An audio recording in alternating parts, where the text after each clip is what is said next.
दीपावली के दिन सूरन से बनी हुई सब्जी या भरता खाने से क्यों लक्ष्मी माता और विष्णु भगवान प्रसन्न होते हैं? क्यों अयोध्या वासियों को यह कथा बताते हुए लक्ष्मण जी की आंखों से आंसू बह निकले?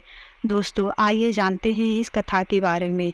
जब श्री राम जी सीता माता और लक्ष्मण जी के साथ 14 वर्ष का वनवास काटकर अयोध्या वापस लौटे, तो अयोध्या लौटने के बाद बहुत सारे अयोध्यावासी यह जानना चाहते थे कि उन्होंने वनवास में कैसे सुख दुख बिताए, कैसे जीवन उनके बीते।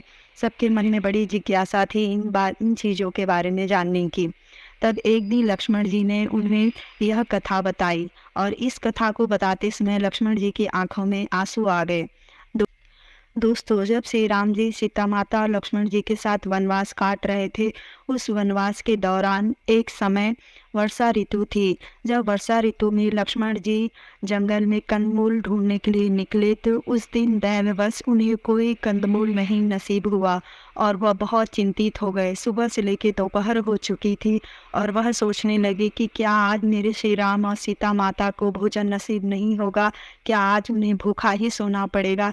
इस बात की चिंता में वह चिंतित होकर एक पत्थर पर बैठ गए और सोचने लगे कि क्या करूं। तब उन्हें सामने एक तालाब नजर आया।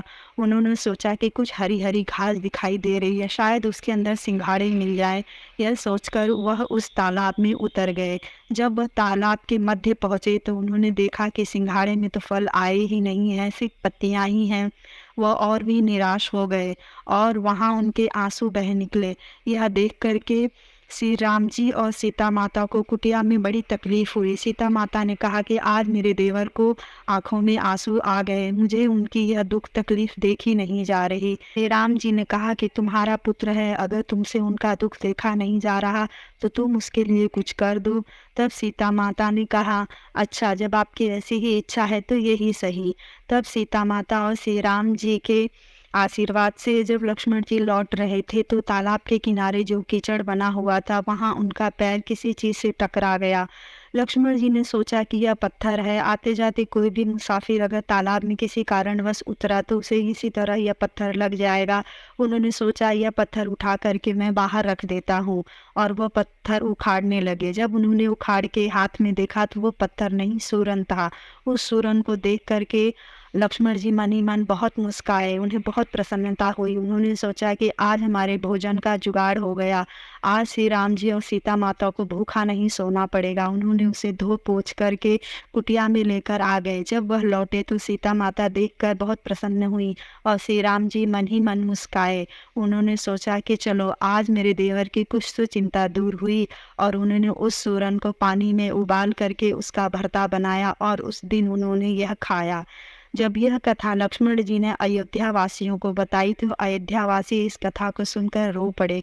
उन्होंने सोचा कि श्री राम जी सीता माता तीनों लोकों के स्वामी होने के बावजूद तीनों लोकों की संपदा इनके पैर के धूल के समान है। इन्हें वनवास में इतने कष्ट भोगने पड़े, इतनी दुख तकलीफें भोगनी पड़ी, यह तो सही है, लेकिन पेट की आग बुझाने के लिए भी उन्हें इतनी तकलीफ और वेदना उठानी पड़ी। जिनके पास 56 भोगों का भीड़ लगी होती है, ऐसे से राम जी के सामने खाने के लिए कुछ भी न था।